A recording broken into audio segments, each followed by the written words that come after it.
দুনিয়াকে কেন, দুনিয়ার জীবনকে কেন খেলাধুলার সাথে তুলনা করা হয়েছে? এটার দুইটা কারণ। কয়টা কারণ?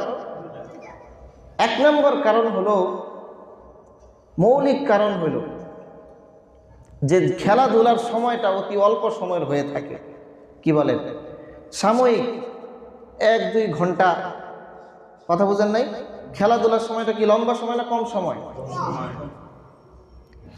আর সাময়িকভাবে তাহলে দুনিয়াটা হলো, দুনিয়ার জীবনটাকে আল্লাহ রাব্বুল আলামিন খেলাধুলার সাথে তুলনা করেছেন এই জন্য যে খেলাধুলার সময়টা এটা সাময়িক সময়, এটা 2 ঘন্টা 3 ঘন্টার কাজ, তাই না? তো দুনিয়ার জীবনটাও আখিরাতের তুলনায় এরকম সাময়িক একটা সময়, অল্প সময়। আখিরাতের তুলনায় কেমন অল্প সময়? হযরত নূহ আলাইহিস সালাতু ওয়াস সালাম, উনাকে আল্লাহ রাব্বুল আলামিন 1000 বছর হায়াত দান করেছিলেন। সুবহানাল্লাহ। কয় হাজার বছর? তো উনাকে যখন জিজ্ঞাসা করা হলো যে দুনিয়ার হায়াতটা আপনার কাছে কেমন মনে হয়েছে, উনি বললেন যে একটা ঘর, এই একটা ঘরের 2টা দরজা, একটা এই পাশে দরজা আর একটা ওই পাশে দরজা। আমার কাছে মনে হয়েছে, আমার অনুভূতিটা হলো দুনিয়ার ব্যাপারে যে আমি এই দরজা দিয়ে ঢুকছি আর ওই দরজা দিয়ে আমি বের হয়ে গেছি। আমার কাছে দুনিয়ার হায়াতটা এত অল্প মনে হয়েছে। কয় হাজার বছর হায়াত লাভ করছিলেন? উনার অনুভূতি হলো এটা যে একটা ঘরের 2টা দরজা, এক দরজা দিয়ে আমি ঢুকলাম, আরেক দরজা দিয়ে আমি বের হইলাম। এই হলো আমার দুনিয়ার।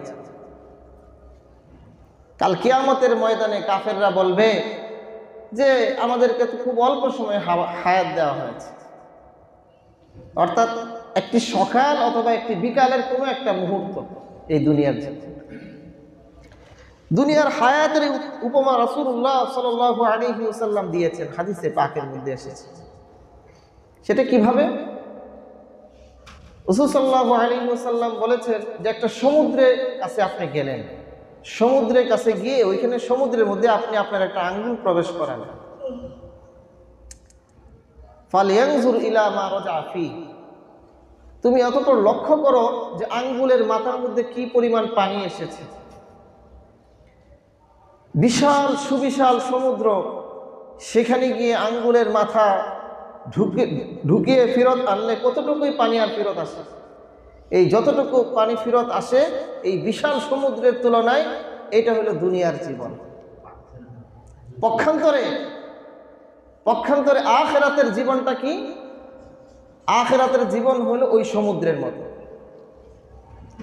আরো ভাবার বিষয় আছে এখানে। এই যে সমুদ্রের কথা বলা আছে, পৃথিবীর যত বড় সমুদ্রই হোক, এই সমুদ্রের সুনির্দিষ্ট সীমারেখা আছে না নাই? এই সমুদ্রের পানির একটা পরিমাণ আছে না নাই? কিন্তু আখিরাতের জীবন এর কোনো কি নাই, সীমারেখা। হাদিসের মধ্যে এসেছে, আরো এসেছে, বিশ্বনবী সাল্লাল্লাহু আলাইহি ওয়াসাল্লাম বলেন, তোমরা মৃত্যুকে কতটুকু কাছে মনে করো হে আমার সাহাবীগণ। এক সাহাবী বলল, ইয়া রাসূলুল্লাহ, আমি 2 রাকাত নামাজে দাঁড়াই, আমি ভাবতে থাকি এই 2 রাকাত নামাজ আমি শেষ করতে পারবো কিনা। আমি আখিরাতকে এই পরিমাণ কাছে মনে করি, মৃত্যুকে আমি এই পরিমাণ কাছে মনে করি।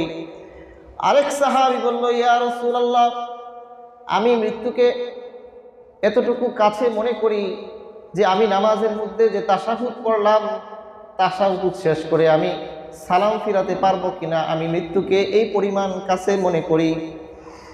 এবার রাসূলুল্লাহ সাল্লাল্লাহু আলাইহি ওয়াসাল্লাম বললেন, তোমরা কি জানতে চাও আমি মৃত্যুকে কত কাছে মনে করি?